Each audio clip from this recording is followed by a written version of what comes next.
We're here, Terran. Are you feeling all right? Can you stand?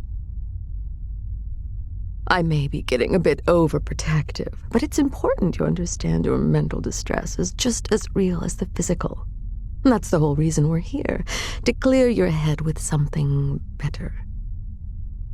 Well, if you'd like to use that clearly in denial energy to walk with me, I'll show you what I have in mind.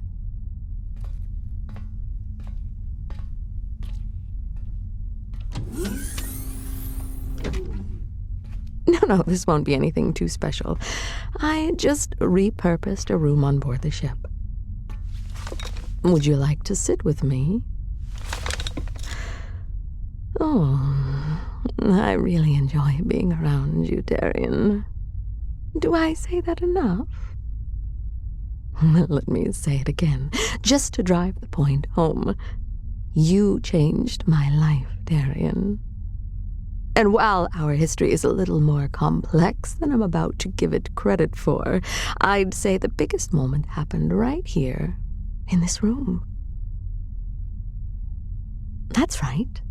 I didn't think you'd recognize it without my undersized Terran table, but this is the room I set up for our authentic Earth meal.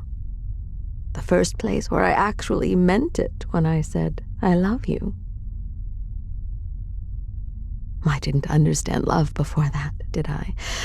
I thought it'd be fitting considering what's coming next, but that'd be getting ahead of myself. Before that, I have something I'd like to give you. My ship has external scanners, and amongst other things, they do capture the visible light spectrum. So, I went through the data and made this for you. It's a collage of us, our happiest moments, at least the ones of 729. There weren't many in hindsight, but a couple of times you did have a smile on your face. I wanted us to have this as a reminder. Well, that I'll always be here for you. And also, so I remember what not to do, but that's a little less romantic. No, I know, Terran. You're forgiving to a fault. I made this a bit before I managed to wrap my head around the whole self-inflicted guilt torture is bad thing. So I thought it was necessary. Now it's less of a guide on how to not kidnap someone and more relevant. It shows me exactly what you've said so often, that I can come to you with anything and you'll just accept me, like the little angel you are. Well, I think that's enough reminiscing, yes? Why don't we get to the main event? Run subroutine star-crossed.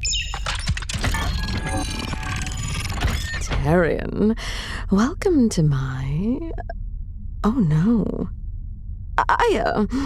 It would seem I've made a slight translation error. Oh, the error is I don't have a translation. I had a whole speech drafted, and there just isn't a word for this in English. Can't believe I didn't check this.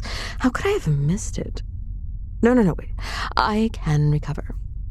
Right now is about you and I sharing a moment, not you comforting me for messing up our moment. Sure, the mood is gone for the speech, but I'm sure I can make it through the basics of my confession. Proposal, maybe? Accosment? Right, okay. Let me start with the start. That's probably for the best. The start. Where do I start? Yes, I would like a hug. That's so much better, Terran. Really, I've got to figure out your secret someday. You have such a way of pulling me back from complete panic. It's incredible. Right, our moment. Terran. When my people first transitioned to being spacefaring, a few of our traditions changed, adapted, and this is one of them. As you can see, this little room, specialized now, is a little odd. That's because this is another concept you don't have a word for. Actually, just fill in the blank. You get it. When two people of my species wanted to spend the rest of their lives together, one of them would climb a peak, gather rocks from as high as they could, the oldest ones they could find.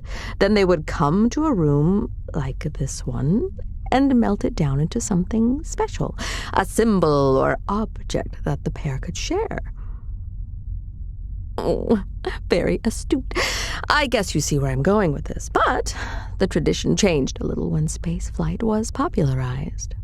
Plenty of my people never touch organic ground, much less find some so dangerous as top of a mountain. So we adapted to this.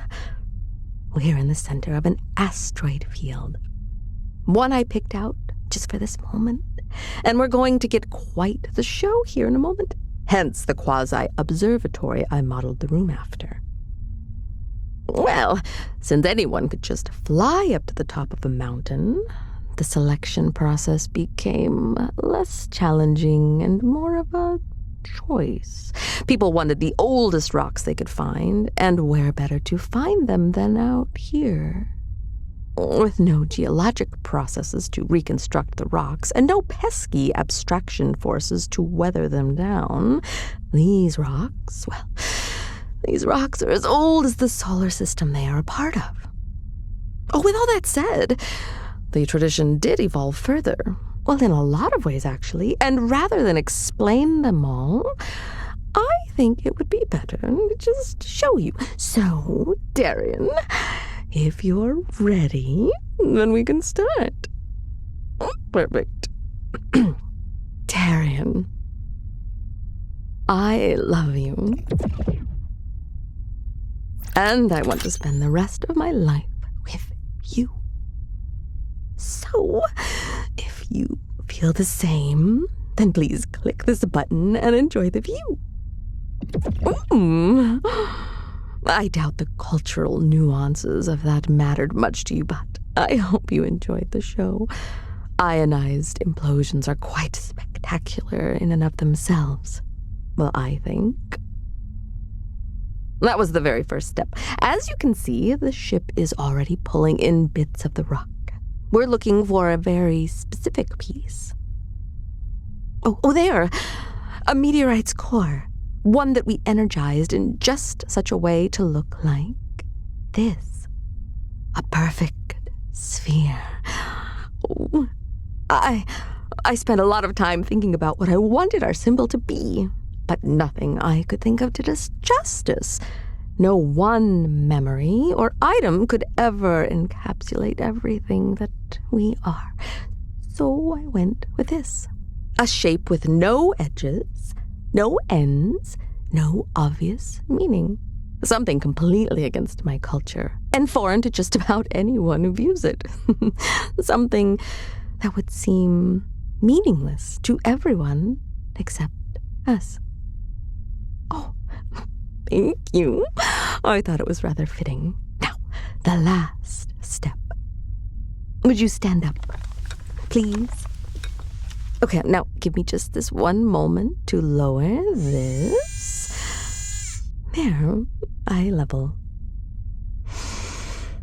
Terran, you mean more to me than I can say. You're perfect, from your adorable little body to that sharp mind, or your oddly unstable libido. I can't find fault. I want you to know that I'll love you until this hyper-compressed, near-impervious core erodes to nothing. I want your happiness until this entire field is consumed by heat death, and I'll gladly stand by your side until I can't stand any longer. Personally, I don't think I deserve you, and I'd rather never ask you to forgive me for what I've done. But you do. Despite everything I am and everything we've done, you don't seem to care. A part of me worries that this can't be real, that you can't possibly be yourself. But you are. You're sharp, adorable, efficient, And you make me want to be better. And as much as I'm scared to say it, I need you to live your best life. No matter what it costs, anything. And if that means you leaving me, I'll do everything I can to support you. So, would you do me the greatest favor you ever could and let me cherish you under supernovas and black holes, through voids and over everything? Will you love me too? This audio is brought to you by my Patreon. Thank you, my good boys, for making everything here possible.